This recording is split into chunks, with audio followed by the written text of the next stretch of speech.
Oke, bismillahirrahmanirrahim. Assalamualaikum warahmatullahi wabarakatuh. Bersama saya, Yoga Di Pratama di acara Ngorbit, Ngobrol Literasi bersama Pohaci Foundation. Acara ini diproduksi oleh Taman Baca Pohaci yang berlokasi di Kampung Sawalega, maaf, Kampung Cibiru sekarang ya. Kampung Cibiru RT 5 RW 5 Desa Nagrog, Kecamatan Cicalengka, Kabupaten Bandung. Hari ini kegiatan Taman Baca Pohaci sedang melaksanakan pesantren kilat literasi. Silakan yang mau bergabung datang langsung ke Taman Baca, tentu dengan protokol kesehatan. Insya Allah podcast ini juga akan hadir audionya eksklusif di Spotify di akun Kurikulum Yoga Podcast. Oke, baik, bersama saya sudah ada Kang Teguh Ibrahim. Assalamualaikum Kang Teguh. Waalaikumsalam, Kang Yoga. Bagaimana kabarnya Kang Teguh? Alhamdulillah masih sehat walafiat di usia 32 tahun. Insya Allah masih bisa menggocek Kang Yoga kalau tanding futsal. Aduh. Saya sering lihat tuh Kang Teguh ya, futsalnya luar biasa, tendangannya kenceng pisan. Masih futsal Kang sekarang? Masih sering futsal? Alhamdulillah masih dalam rangka menguatkan tekad, mengurangi diameter perut tapi tak kunjung tercapai. Susah Kang, eta susah pisan, perjuangan yang sulit. Nah, Mohon pastinya. Oke, Kang Teguh ini sosok yang luar biasa, senior saya. Beliau kakak kelas di PGSD UPI Kampus Cibiru. Jadi saya izin ya Kang untuk membacakan CV beliau secara lisan ya. Beliau S1-nya di PGSD UPI Kampus Cibiru, kemudian S2 di Pedagogik UPI. Beliau aktif di berbagai kegiatan ilmiah, tentunya di bidang pendidikan, juga sekarang menjadi staf pengajar di UT, pernah juga di UPI ya Kang, dan juga pernah masuk nih jadi narasumber pas istri saya lagi PPG. Oh itu Kang Teguh, menyenangkan sekali, orangnya humble dan bisa membawa suasana. Karena saya sering lihat di media sosial beliau, ketika mengajarnya itu berbeda gitu dengan dosen-dosen lain. Selalu ada nilai-nilai yang bisa diimplementasikan atau diinternalisasikan. Selalu menarik gitu Kang, jadi saya pengen gitu ya suatu saat jadi mahasiswanya Kang Teguh. Oke. Kemudian juga Amin. beliau sudah menulis buku ya Kang. Nanti akan lebih dijelaskan oleh Kang Teguh mengenai buku-bukunya. Namun sayang nih, beliau adalah fans Arsenal. Sementara saya fans MU ya. Tapi perbedaan menyatukan kita ya. Oke, Kang Teguh. Oke. Baik, kita akan berbicara hari ini tentang Merdeka Belajar. Tapi sebelum itu, gimana Kang? Apa kesibukan hari-hari ini Kang? Alhamdulillah kesibukan saya hari ini tidak terlepas dari dunia pendidikan, walaupun mungkin dalam suasana dan konteks lingkungan yang berbeda. Saya menjadi Human Resource Manager di perusahaan makanan cepat saji, tapi saya tidak luput dari keahlian di bidang coaching, di bidang counseling, di bidang education-nya. Jadi saya bertugas untuk bagaimana membimbing kinerja karyawan, menguatkan kompetensi karyawan dalam berbagai dimensi. Itu Senin sampai Jumat. Tentu saja diselingi dengan aktivitas masih mengajar, menjadi dosen semi ilegal di UPI gitu ya, karena saya masih menjadi Bentar. masih Semi diperbantukan ilegal oleh apa nih? beberapa dos. Semi ilegal itu gimana ini Kang? Bisa Oke. dijelaskan?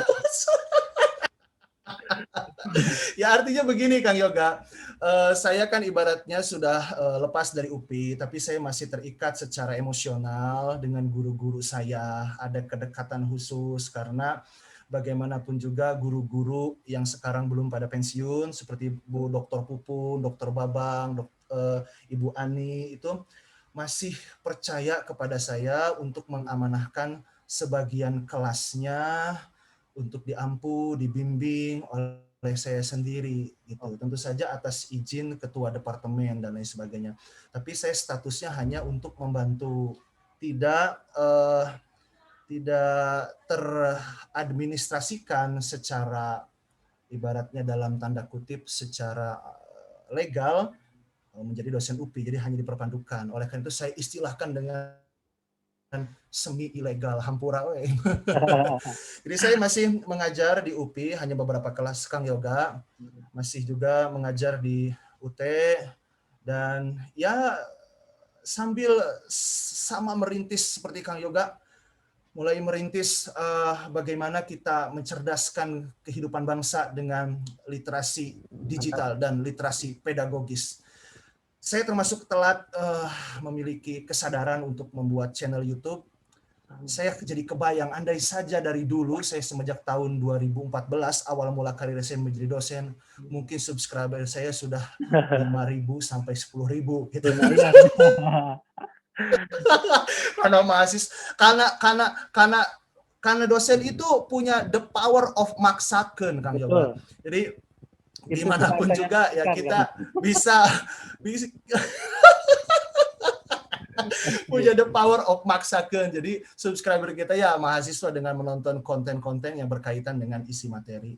Kurang lebih kesibukan saya seperti itu, Kang Yoga, sambil terus menjaga asa. Suatu saat mungkin Allah amanahkan satu kursi yang sangat penting di mana saya bisa berkontribusi secara lebih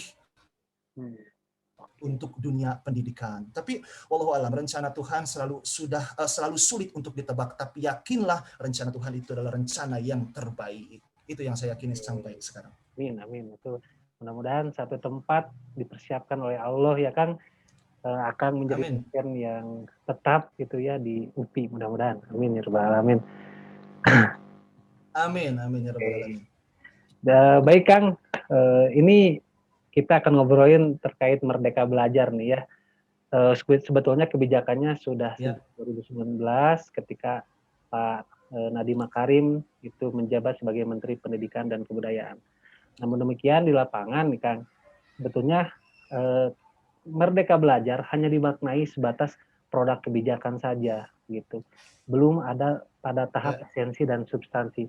Bahkan guru-guru juga kalau menyebutkan Merdeka Belajar itu, Merdeka Belajar yang RPP 1 lembar, yang UN dihapuskan, dan yang kebijakan zonasi, hanya seperti itu. Nah, menurut pendapat Akang nih, bagaimana konsep Merdeka Belajar itu harus dimaknai? Oke, terima kasih Kang Yoga, pertanyaan yang sangat luar biasa untuk mengawali diskusi pada malam hari ini. Saya melihat kutipan Mas Nadiem pada sebuah platform channel YouTube CNN News, bahwa waktu itu dia sedang diinterview oleh salah satu wartawan tentang 100 hari kerja pertama dia mulai menggalakkan program Merdeka Belajar. Apa yang dikatakan oleh Mas Nadiem, 100 hari pertama hari kerja saya sebagai Mendikbud, saya ingin mencari celah yang menghambat inovasi, yang menghambat kreasi, yang menghambat potensi berkembang secara maksimal. Jadi Mas Nadiem bayangkan 100 hari pertamanya, dia nggak langsung buru-buru ketok palu project. Dia nggak langsung buru-buru gimana caranya supaya APBN terserap secara maksimal. Dia cari penghambat inovasi, penghambat kreasi, penghambat potensi yang berkembang secara maksimal. Lalu kemudian Mas Nadiem menemukan, ternyata ujian nasional menjadi penghambat inovasi, menjadi penghambat kreasi. Ternyata administrasi guru yang bejibun menjadi penghambat pula. Ternyata guru-guru ini terlalu banyak administrasi sehingga dia sangat sedikit waktu untuk berkreasi, sangat sedikit waktu untuk berinovasi. Karena hanya menjadi operator kurikulum yang terus-terusan maraton, estafet dari bab 1, bab 2, bab 3, nu penting mah beres. Sehingga prinsip alon-alon asal kelakon diabaikan oleh para gurunya. Intinya beberapa atau hampir sebagian aktor pendidikan mengalami hambatan inovasi. Jadi Mas Nadiem mencoba menghilangkan hambatan tersebut. Lalu kemudian dia racik dengan kecerdasannya, muncullah program Merdeka Belajar. Tentu saja bukan otonomi dia berpikir gagasan itu secara mandiri. Nadiem juga bercerita 100 hari kerja beliau berkunjung ke kampus-kampus, berdialog dengan para profesor, para pakar pendidikan, dengan memohon masukan, saran, dan kritik terkait dengan kebijakan Kemendikbud 5 tahun ke depan. Lalu berdasarkan 2 langkah tersebut, yang pertama mencari celah, yang kedua berdiskusi dengan para pakar, lahirlah program-program Merdeka Belajar. Yang tentunya perlu kita maknai secara filosofis, agar kita temukan saripatinya, sehingga kita bisa implementasikan dalam praktik pembelajaran. Begitu dulu, Kang Yoga. Oke. Jadi Akang melihat memang penting untuk memaknai filosofis nih kan dari Merdeka Belajar nih. Kira-kira sebetulnya kan kita yang belajar di pendidikan sudah belajar mungkin berbagai teori-teori seperti progresivisme dari John Dewey misalnya. Terus juga teori Ki Hajar Dewantara. Ya. Itu kan teori-teori itu mengilhami ya, menginspirasi hadirnya konsep Merdeka Belajar. Nah kira-kira kenapa sih Kang dulu padahal kan banyak teori-teori yang sebetulnya menginspirasi Merdeka Belajar, tapi kok baru sekarang gitu? Kenapa dulu itu ada apa sih sebetulnya sampai konsep seperti ini baru ada sekarang gitu, terlepas dari kebijakan politik? Yang saya amati, menteri-menteri sebelum Nadiem Anwar Makarim memang cukup kentara dengan unsur politik. Karena setiap kebijakannya mungkin sering berubah-ubah. Bahkan guru saya Pak Dr. Yunus Abidin menyatakan, yang kurang dari pendidikan kita, yang kurang dari kementerian kita itu adalah keseriusan. Karena proses difusi inovasi itu minimalnya dia bisa berjalan secara optimal itu 10 tahun. Kita waktu S1 itu berjalan mengampu mata kuliah inovasi pendidikan. Itu minimalnya 10 tahun baru dia bisa berjalan dengan baik. Kemudian Pak Yunus mengamati bahwa kebijakan-kebijakan sebelum Nadiem Anwar Makarim ini, ketika fokus kurikulum 2013, kemudian ada program guru pembelajar dan lain sebagainya, program-program ini memiliki beberapa elemen. Yang pertama, secara konsep, menurut Pak Yunus, bagus. Yang kedua, secara dokumen, penyiapan berkas-berkasnya, modul-modulnya, cukup bagus. Nah ini perkara yang ketiga dan yang keempat, yang menurut Pak Dr. Yunus Abidin ini agak sedikit lelet atau kurang optimal atau tidak, atau lamun cek orang Sunda mah kurang kahati. Yang ketiga adalah proses sosialisasi, Kang. Proses sosialisasinya dari kementerian, kemudian kepada dosen, kemudian kepada guru-guru, tidak semua sejalan dengan visi pemerintah. Ya, mungkin sejalan, tapi mungkin ada beberapa elemen kecil yang kurang tersampaikan secara optimal, sehingga sampai ke lapangan itu tidak benar-benar 100%. Itu dia, tahap sosialisasinya mengalami berbagai hambatan sehingga kurang optimal berjalannya. Yang keempat, itu tahap evaluasi dan perbaikan. Ini yang masih kurang, sehingga di balik keempat proses ini, maka maksud dan unsur politis yang lebih dominan, sehingga proyek-proyek ini seperti hilang di telan bumi. Coba bayangkan, dari programnya siapa Pak Menteri sebelum Mas Nadiem tuh? Muhadjir Effendi. Pak Muhadjir Effendi, program guru pembelajar. Nah sekarang apakah sering suka terlintas di media atau di Kemendikbud program tersebut, malah sekarang sudah diganti menjadi guru penggerak. Nah, padahal gitu ya. aja, kan? Nah, artinya memang itu memang artinya lebih kentara politisnya. Nah, sekarang Mas Nadiem Anwar Makarim, saya awalnya memang karena hak politik saya tidak memihak kepada kabinet Pak Jokowi, mohon maaf, tapi saya sangat kagum dengan sosok Mas Nadiem Anwar Makarim. Beliau masih muda, bukan di bidangnya pendidikan, tapi tiba-tiba dia memunculkan kebijakan yang sangat filosofis itu. Kemudian saya simak juga pendapat Mas Nadiem bahwa sebenarnya, dan saya juga simak ya dari berbagai macam episode tentang Merdeka Belajar, baik itu yang sifatnya konseptual, baik yang sifatnya kebijakan administratif, itu sepertinya luar biasa, Kang, kalau kita lihat itu. Sepertinya luar biasa. tanpa kita pungkiri memang ada beberapa kontroversi ya terkait dengan organisasi penggerak atau hilangnya nama-nama tokoh agama di sejarah, ya itu saya nggak mau mengomentari polemik itulah. Tapi secara konsep Mas Nadiem ini bagus sekali karena saya juga penelitian di tahun 2020 tentang Merdeka Belajar dan saya bagus, hanya dia keluhkan seperti ini. Ketika saya ingin lari seperti Valentino Rossi, tiba-tiba dihalang oleh COVID. Sehingga beliau harus banting setir. Program Merdeka Belajar, guru penggerak, sekolah penggerak yang tadinya diwacanakan akan dilakukan secara interaktif, face to face, pembinaan yang melibatkan unsur emosional, sosioemosional supaya lebih kerasa antara instruktur dengan para guru-guru yang dibina, harus diredam gara-gara COVID. Sehingga semuanya berbasis digital. Sehingga satu sisi program Merdeka Belajar membawa angin segar bagi para guru, bagi para murid, bagi saya praktisi pendidikan juga sepertinya bagus, angin segar. Tapi gara-gara COVID, Merdeka Belajar seperti sesuatu yang bias, sesuatu yang naif. Satu sisi kita menggalakkan Merdeka Belajar, tapi sejatinya kita terjerambab dalam sebuah istilah yang disebut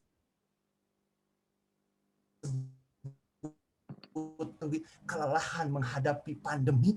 Jadi kita nggak merdeka sejatinya, capek malahan secara sosio-emosi. Gitu Kang Yoga. Oke, jadi secara implementasi sebetulnya kita belum bisa melihat ya karena terkendala COVID-19. Tapi saya ingin coba menarik kembali ke awal. Jadi bagaimana sih konsep Merdeka Belajar gitu secara filosofis itu dilaksanakan dalam ruang-ruang kelas gitu kan? Karena ini jadi pertanyaan yang banyak guru-guru yang belum mengerti kumasi Merdeka Belajar di kelas teh gitu kan? Karena yang dimaknanya hanya sebuah administrasi semata. Oke. Sebuah pernyataan yang cukup unik di awal Mas Nadiem pidato. Mas Nadiem mengatakan bahwa para praktisi pendidikan, para guru-guru jangan menyalahartikan Merdeka Belajar itu sebagai belajar secara bebas, suka-suka, sewenang-wenang tanpa kendali. Kita perlu maknai Merdeka Belajar, yaitu belajar dengan cara yang merdeka. Artinya ada ruang gerak untuk prakarsa yang lebih luas. Ada akomodasi yang lebih luas disediakan oleh para guru, oleh para dosen untuk peserta didik agar mereka mampu menemukan potensi terbaiknya. Lalu mungkin kita bisa ambil secara filosofis dari definisi pendidikan itu. Pendidikan memiliki diadopsi mungkin dari bahasa Inggris education dengan kata dasar educate. Educate itu menurut salah satu pakar, bahasa secara semantiknya, kalau kita maknai makna terdalam, educate itu adalah membawa keluar lalu membuatnya layak. Nah pertanyaannya, apa yang dibawa keluar ini? Yang dibawa keluar adalah potensi. Menurut Ki Hajar Dewantara, kodrat alamnya, potensi terbaik kita.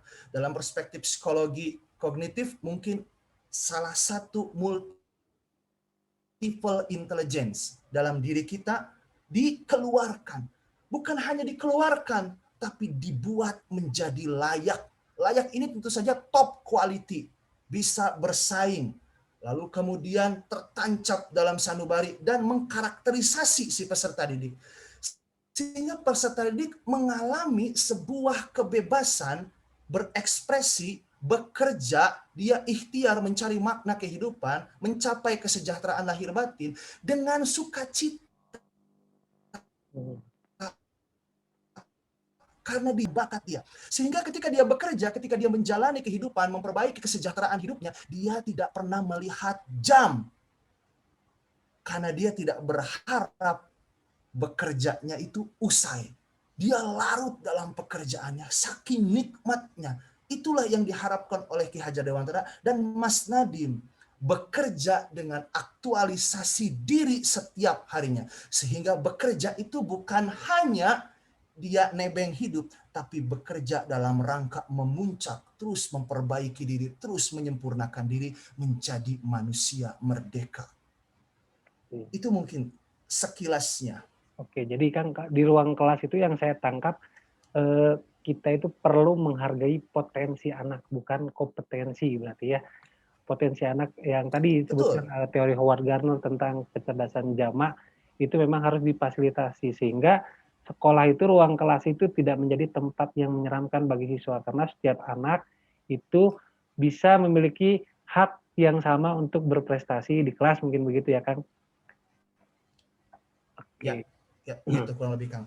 Karena begini, dalam perspektif pedagogik transformatif, bahwa setiap peserta didik itu, apabila dia bisa membentuk dirinya menjadi manusia yang ideal, dibutuhkan 2 proses. Yang pertama adalah proses individuasi, yang kedua adalah proses sosialisasi. Sosialisasi tanpa individuasi tidak akan bisa berjalan. Apa itu proses individuasi? Proses individuasi itu proses pembelajaran yang memberi kesempatan seluas-luasnya anak menunjukkan siapa dirinya. Oleh karena itu, proses pembelajaran yang harus terjadi tentu saja harus interaktif dan berdiferensiasi, memfasilitasi berbagai kecerdasan, memfasilitasi berbagai macam gaya belajar. Sehingga anak bisa melakukan individuasi, menunjukkan siapa dirinya. Dengan proses individuasi yang intens, maka jam terbang untuk eksis akan berjalan sering, intens. Nah, ketika anak sudah melakukan individuasi, kalau mungkin kita punya kacamata potensi, kita akan melihat dalam kelas itu warna itu tidak satu yang memancar. Apabila kita punya kacamata potensi gitu ya, melihat potensi peserta didik, gak usah pakai survei, gak usah pakai apa, cukup pakai kacamata, maka akan terlihat. Tapi kacamata potensi ini tidak akan mungkin berfungsi apabila proses pembelajaran tidak memfasilitasi proses individuasi.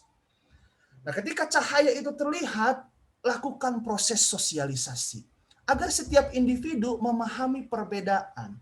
Agar setiap individu saling tergantung secara positif. Sehingga yang ada di proses pembelajaran, di proses sosialisasi ini, individu saling melengkapi, saling kohesif untuk mencapai tujuan kelompok.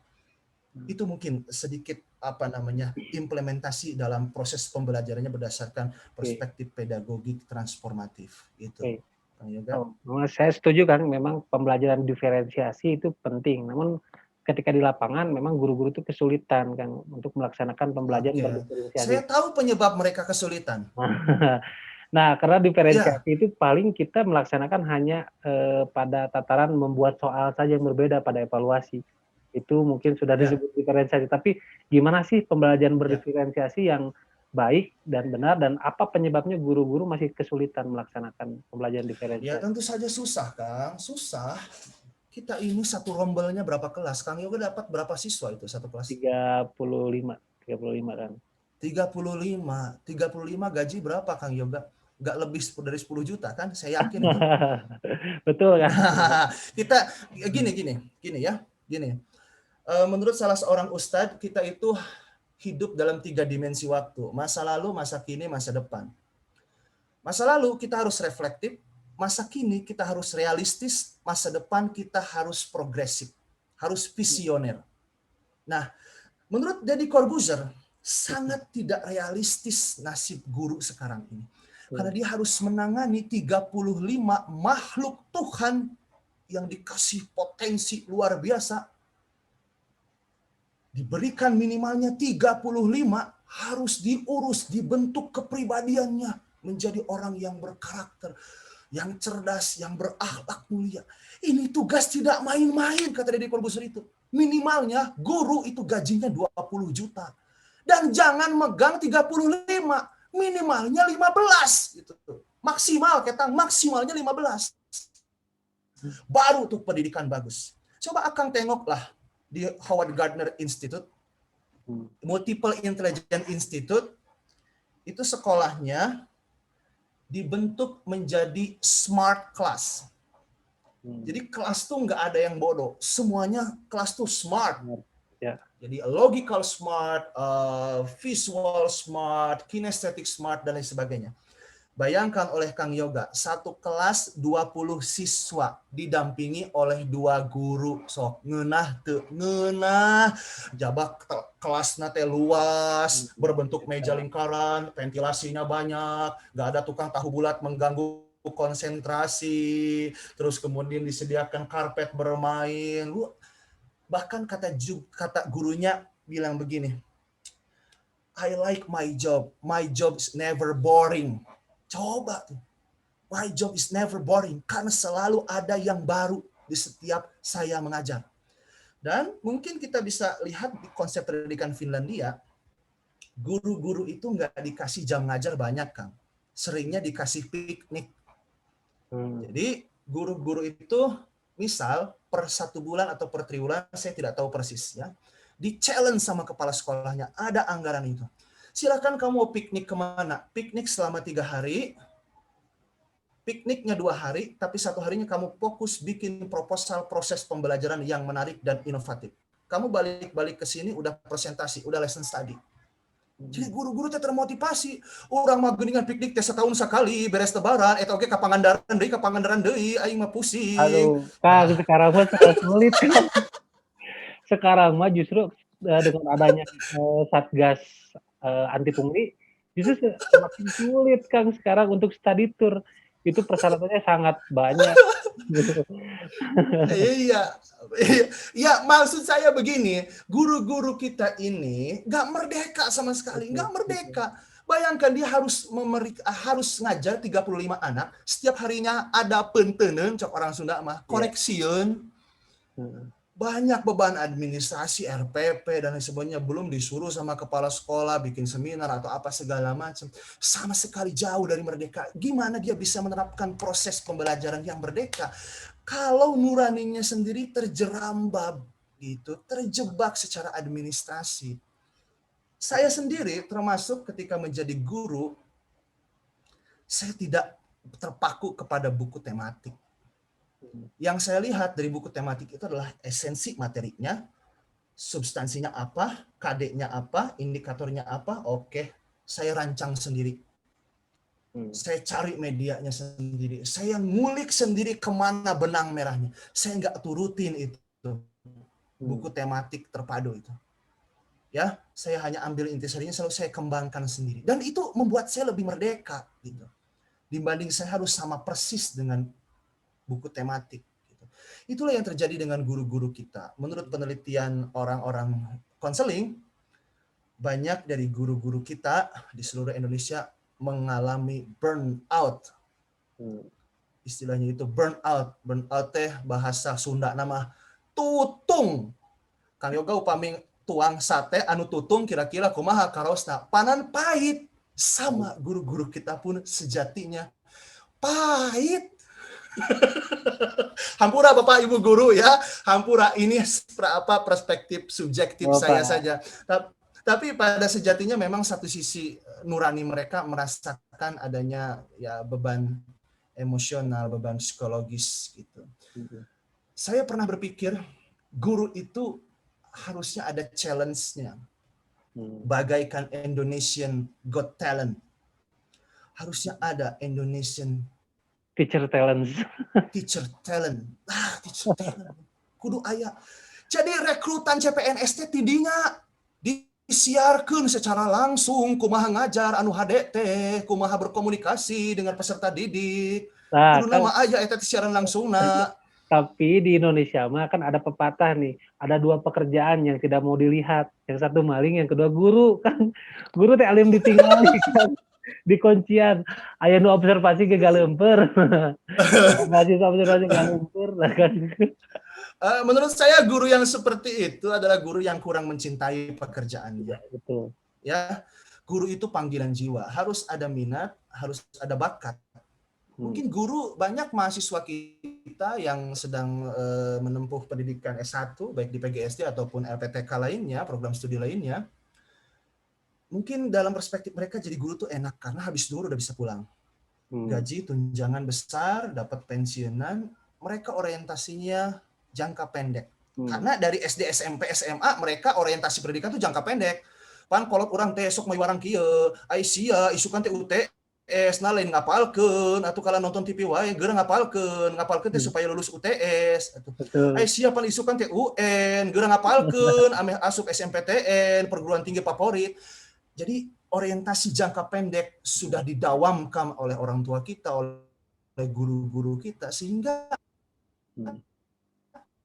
kerdil ketika kita lulus menjadi sarjana pendidikan. Idealnya ketika lulus menjadi sarjana pendidikan, ada beban moral akademis bahwa saya harus menjadi guru yang bersejahtera, harus punya passion gitu, mencintai pekerjaan saya. Dan guru juga harus punya bakat, Kang. Dan di payunan murang kali teh teu gagabah, loba guru anu keluar keringat dingin di awal mula asup ka kelas teh. Saya dari seorang guru-guru yang tidak punya bakat ya. Dia akan pakai ilmu asanamah. Asanamah baheula teh bahasa urang diajar pecahan ku guru urang teh kieu carana. Mending kieu we lah. Jadi dia mengabaikan inovasi yang sedang berkembang. Nah, itu Kang Yoga. Aduh, hampura. Asa ngeunah lamun geus ngomong teh. Hampura sok katuluyan. Memang otokritik juga Kang, jadi nggak apa-apa. Nah ini kita udah masuk ke guru nih Kang. Nah memang banyak problem sekali gitu ya di guru kita hari-hari ini, termasuk saya juga kan guru nih, ini otokritik juga untuk kita semua. Nah menurut Akang nih, merdeka belajar dan guru penggerak tadi, itu bisa nggak sih jadi solusi untuk peningkatan kualitas? Kan kita udah banyak nih menerima laporan, ada dari World Bank, ada dari nilai UKG kan, kemarin nilai UKG tahun 2015, baik yang belum sertifikasi, yang sudah sertifikasi, yang PPG, itu semuanya sama rendah nilai UKG-nya. Rata-rata hanya 51, 51,4 kalau tidak salah. Nah, menurut Akang, nih, Merdeka Belajar ini bisa nggak sih jadi solusi dan kira-kira butuh berapa tahun? Kita harus awali dari poros busur panah ya. Ketika kita ingin memanah, kita ambil ancang-ancang. Nah, ketika mengambil ancang-ancang kan dibutuhkan energi itu. Energi. Selain energi, dibutuhkan fokus. Dan juga kadang doa. Kadang ada kata-kata yang harus diucapkan sebelum memanah itu. Tolak ukurnya dari busurnya. Busurnya ini dari mana? Dari Kemendikbud. Kemendikbud harus benar-benar si Merdeka Belajar guru penggerak. Instruktur ini harus punya passion yang utopis terhadap realitas pendidikan. Dia harus punya keinginan bahwa pendidikan itu harus berubah. Salah satunya adalah melalui saya menjadi instruktur guru penggerak. Saya akan rubah paradigma guru-guru di Indonesia agar mereka memiliki filosofi, memiliki paradigma, memiliki passion, memiliki semangat kerja untuk mencerdaskan kehidupan bangsa. Saya akan jadikan guru-guru setiap detak dan detiknya termotivasi bahwa proyek menjadi guru adalah proyek akhirat. Karena ilmu yang bermanfaat tidak akan terputus sampai yaumul akhir. Saya akan tanamkan itu. Kemendikbud harus selektif mencari instruktur yang seperti itu.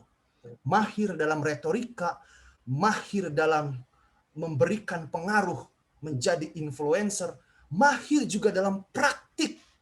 Jadi dia bukan hanya teoritis, tapi dia juga bisa mempraktekkan kumaha ngajar anu merdeka teh. Sehingga ketika guru-guru ini didampingi oleh instruktur-instruktur yang benar-benar menjiwai pekerjaannya, niscaya perlahan tapi pasti, meskipun sulit mendapatkan instruktur yang seperti ini, insyaallah mungkin kurang dari 50% guru-guru di Indonesia bisa dirubah alon-alon asal kelakon. Oke, Kang. Nah, mungkin begitu, Kang. Ketika sudah dari porosnya, gimana? Gini nggak sih, Akang setuju nggak? Sebetulnya ada gap gitu ya antara akademisi dan praktisi. Gitu. Saya nih orang di persimpangan nih. Saya pernah ada di akademisi, sekarang sedang ada di praktisi. Ketika saya berada di teman-teman akademisi, justru pandangan minor terhadap guru gitu. Nah, ketika saya ada di praktisi, mereka juga tidak percaya jauh gitu ya ke akademisi itu gimana caranya. Jadi perlu ada bantuan gitu ya ke guru teh kan. Akademisi itu perlu diturunkan. Jadi akademisi itu jangan di langit terus. Gitu. Guru juga Iya. jangan di bumi terus gitu. Perlu ketemu. Ya. Ya. Gitu kan, Kang? Ya iya, karena nggak ada akademisi yang merdeka juga. Dia juga banyak beban administrasinya, BKD, harus penelitian, harus tulis artikel, harus ngurus PPG. Dari di UPI, dia pernah update status, badan gue udah kayak zombie ngurusin PPG. Itu kan berarti memang udah kayak mayat hidup gitu.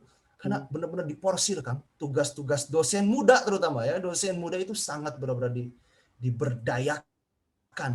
Gimana caranya bisa berdayakan di segala lini itu untuk memajukan prodiknya itu. Sehingga yang harusnya bergerak ke lapangan yang muda-muda ini justru dia sedikitnya menanggung beban kinerja para seniornya dan lain sebagainya gitu. Yang mungkin menutup ruang untuk senantiasa mengabdi pada negeri gitu, karena sudah dikontrak sedemikian rupa. Bukan berarti PPG nggak mengabdi ya, ini juga mengabdi. Artinya memang ya dosen muda tidak bisa memilih secara bebas, secara ekspresif langkah apa yang dia tempuh untuk melakukan tridharma perguruan tinggi. Gitu. Ya. Jadi mereka juga gitu, di langit ada masalah. masalah. Saya bahas tadi ya gimana, Kang? Begitu, Kang. Jadi gap ini memang betul, Kang. Gap ini memang betul. Satu sisi memang para akademisi itu terlalu lama di langit sehingga mereka tidak bisa berbaur, tidak bisa merasakan bagaimana perih getirnya guru-guru SD terutama menghadapi peserta didik, menghadapi kepala sekolah, menghadapi nasib mereka tidak kunjung diangkat jadi PNS dan lain sebagainya gitu. Karena praktisi terlalu lama di langit gitu. Makanya akademisi maksudnya. Makanya kita membutuhkan akademisi yang memang dia mungkin telah kafir dari praktisi. Artinya telah kafir dari praktisi itu dia adalah mantan praktisi gitu. Sehingga ketika ada masalah di lapangan ya sedikitnya ada pengalaman yang dia bisa korelasikan dengan pengetahuannya yang luas gitu. Idealnya seperti itu, Kang. Masalahnya pas saya lolos PNS kan, saya dibully habis-habisan sama teman-teman kan. Wah jadi guru. Luar biasa. Padahal mereka akan mencetak guru-guru gitu. Padahal mereka nanti akan mendidik guru-guru. Kok mereka seakan-akan menganggap pekerjaan guru ini sebuah pekerjaan yang rendah begitu. Aduh jadi curhat. Mungkin ini juga perlu. Ya sama tuh. Saya juga termasuk orang yang membuli teman seperjuangan saya yang memilih menjadi PNS. Karena salah satu faktor saya tidak bisa maraton di dunia perdosenan adalah hampir sebagian rekan seperjuangan saya menjadi guru PNS. Bukan berarti saya merendahkan atau sedikit menafikan pilihan hidup mereka ya. Satu sisi juga tadi ya, kita memang perlu visioner, tapi kita harus realistis di masa kini. Gitu. Jangan sampai visioner idealisme kita justru membuat kita hanyut dalam ketidakpastian masa depan. Gitu. Jadi rekan-rekan saya menjadi PNS guru dan saya bully mereka gitu ya. Saya bully itu habis-habisan. Karena apa? Mimpi kita untuk berjuang memajukan mimpi kita untuk memajukan dunia pendidikan tinggi, menjadi dosen keliling Indonesia, menjadi pemateri dan segala macam buyar, dan sekarang saya berjalan sendiri. Gitu. Juga ini agak-agak gitu. Gitu Kang Yoga ya. Ya, berarti memang baik di pendidikan tinggi maupun pendidikan dasar ada problemnya masing-masing ya. Jadi rumit sebetulnya Kang ya. Ini LPTK juga ditagih kerjanya karena dengar-dengar nih, kembali lagi ke Merdeka Belajar nih, LPTK itu kurang dilibatkan katanya. Katanya Mas Nadiem ini lebih mendengarkan masukan dari tim khusus yang memang di luar LPTK, katanya seperti itu. Jadi ya mudah-mudahan bisa ini lagi ya. Muhammadiyah juga kan sekarang udah mulai renggang nih dengan Kementerian Pendidikan ini. Baik nggak sih menurut Akang ngelihat seperti ini? Ya itu sisi yang kurang positif dari Mas Nadiem ya. Saya harus katakan demikian karena gimana pun juga komunikasi politik dengan para pendahulu yang telah menggoreskan tinta emas bagi peradaban bangsa perlu dijalin secara mesra. Gitu. Organisasi-organisasi terdahulu yang sudah duluan mengukir tinta emasnya di dunia pendidikan seperti NU, Muhammadiyah, dan lain sebagainya. Kalaupun Mas Nadiem tidak melibatkan secara intent LPTK yang memang sudah expert di bidang pendidikan, ya ini menurut saya sangat disayangkan ya, sangat disayangkan karena komunikasi politik yang tidak melibatkan stakeholder yang kuat di bidangnya ini tentunya berpotensi akan membuat program ini tidak berjalan secara optimal. Menurut saya apabila Mas Nadiem mendengar mungkin lebih dimesrakan lagi komunikasi politik dengan para pendahulu kita yang sudah menggoreskan tinta emas untuk pendidikan di Indonesia. Oke. Itu Kang. Oke Kang, ini udah berapa menit ini? Udah hampir. Aduh teka rasanya, alhamdulillah, masya Allah. Oke. Karena udah malam nih, mungkin Akang juga Siap. perlu menidurkan istri. Soalnya anak-anak udah pada tidur. Udah pada tidur ya. Oke, mungkin terakhir nih Kang. Oke. Jika Akang jadi Siap. menteri, ini apa yang pertama akan dilakukan terkait upaya peningkatan guru? Apabila saya menjadi menteri, banyak sekali PR. Yang jelas Menteri Pendidikan ya Kang ya? Ya. Karena Menteri Perdagangan. Kalau saya ingin menjadi menteri, saya harus pastikan dulu saya merdeka dari berbagai macam setir politik yang ingin mengendalikan Kementerian Pendidikan. Saya harus bebas dulu. Nah, sehingga apabila saya sudah memiliki kebebasan untuk membuat kebijakan, maka mungkin konsep yang saya miliki tidak jauh berbeda dengan Mas Nadiem gitu ya. Jadi saya akan tetap menjadi suksesor bagaimana Bapak pendidikan kita Ki Hajar Dewantara menginginkan manusia Indonesia itu menjadi manusia yang merdeka. Kan bukunya juga ada Menjadi Manusia Merdeka tuh karya Ki Hajar Dewantara. Artinya betapa pentingnya menjadi manusia merdeka ini.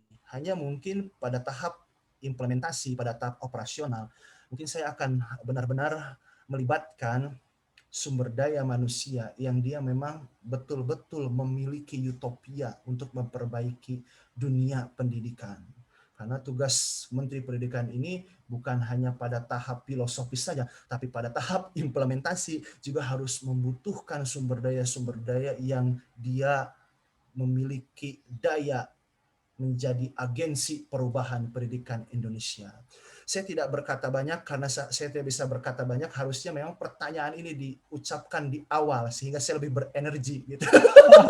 Kalau pertanyaan ini diajukan di akhir, terkadang ledakan kognisi saya sudah terjadi tadi di 30 menit ke belakang sehingga sekarang ledakannya mulai mengecil gitu kan. Intinya seperti itu. Saya akan menjadi suksesor Ki Hajar Dewantara untuk menerapkan sistem pendidikan Indonesia dengan berbasis merdeka belajar. Kurang lebihnya seperti itu. Oke, hebat. Mungkin Kang ada yang mau disampaikan, mungkin yang tadi belum tersampaikan terkait Merdeka Belajar ini, silakan. Oke, pada intinya Bapak dan Ibu, apabila Bapak dan Ibu seorang guru ataupun seorang dosen, perlu diresapi terlebih dahulu bahwa 4 pilar pendidikan yang dicetuskan oleh UNESCO itu sejatinya memang ada 4. Learning to know, learning to do, learning to live together, learning to be. Bapak dan Ibu implementasikan itu dulu. Bapak dan Ibu sudah merdeka belum mencari pengetahuan? Jangan-jangan Bapak dan Ibu disetir oleh isi buku. Jangan-jangan Bapak dan Ibu disetir oleh kurikulum. Jangan-jangan Bapak dan Ibu disetir oleh program semester. Merdekakan dulu learning to know-nya. Yang kedua, learning to do. Bapak dan Ibu sebagai seorang guru sudah merdeka belum? Mau ngajar tuh. Atau mau ngajar, tiba-tiba ada rapat, tiba-tiba ada tugas administrasi. Yang kemudian menyebabkan, baru dah kerjakan LKS halaman 64, nabi ka 60 ibu aya rapat. Ibu tidak merdeka untuk mengembangkan praktik. Learning to do-nya kurang.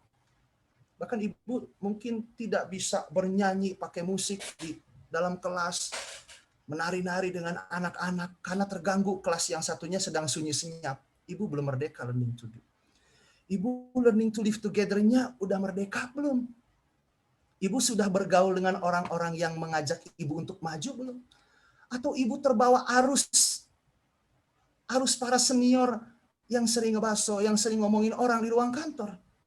Learning to live together-nya harus merdeka. Cari guru-guru terbaik, cari rekan kerja yang mau meneliti bareng, yang mau nulis buku, yang mau berbagi tentang bagaimana praktik mengajar yang baik. Kemudian learning to be. Bapak dan Ibu, eksistensi setiap harinya di sekolah sudah menggiring Bapak dan Ibu menjadi guru profesional yang lebih baik atau tidak? Artinya Ibu terfasilitasi tidak untuk mengaktualisasikan potensi public speaking-nya, gaya mengajarnya, kemampuan menulis artikelnya. Sudah terfasilitasi belum? Apabila belum, coba Ibu cari learning to be. Dan bukan hanya 4 pilar pendidikan, Bapak dan Ibu. Sejatinya ada satu lagi, learning to die. Seorang guru harus mempersiapkan kematian. Jadi Bapak dan Ibu sebelum ngajar, ucapkan bismillah. Ya Allah, bismillahirrahmanirrahim. Kuring teh bade ngajar, ayeuna mudah-mudahan setiap detik kuring ngajarkeun ilmu jadi pahala anu berlimpah. Ya Allah, saya yakin apabila saya mengamalkan ilmu dengan benar, maka ini akan menjadi pahala jariah untuk saya. Dan janjimu ya Allah, apabila saya menghadiri majelis ilmu, maka malaikat akan mendoakan 2 poin. Yang pertama memberi rahmat, yang kedua memberi ampunan. Mudah-mudahan dikabulkan Gusti. Bismillah. Oke. Sudah learning to die belum tuh? Kalau sudah kelimanya dipersiapkan secara merdeka, insya Allah Bu, nikmat Bu jadi guru teh Bu. Aslina cek orang Sunda mah istuning. Nah. Kuning. Luar biasa Nah, gitu Kang Kang Teguh. Yoga. Oke, luar biasa. Untuk menutup ini izinkan saya menyadur perkataan dari Pramudia Anantatur.